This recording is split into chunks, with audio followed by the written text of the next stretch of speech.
मराठी निबंध मकर संक्रांत 15 ओळींचा निबंध परीक्षेत लिहिण्यासाठी आणि पाठांतरासाठी अतिशय सोपा।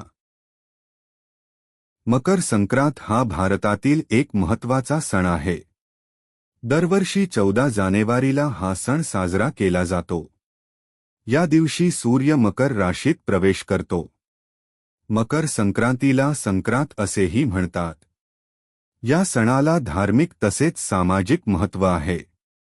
लोक तिळगुळ देऊन तिळगुळ घ्या, गोड गोड बोला असे म्हणतात। तिळगुळामुळे मैत्री, प्रेम आणि सौहार्द वाढते। या दिवशी पतंग उडवण्याची परंपरा आहे। गावागावात संक्रांतीचे उत्सव आनंदाने साजरे होतात। स्त्रिया हळदी-कुंकू कार्यक्रम आयोजित करतात।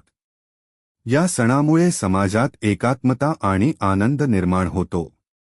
संक्रांती हा ऋतू बदलाचा सण मानला जातो। या काळात नवीन पिके येतात आणि शेतकरी आनंदित होतो।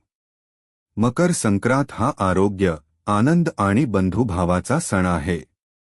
म्हणूनच मकर संक्रांत हा भारतीय संस्कृतीतील महत्त्वाचा सण आहे।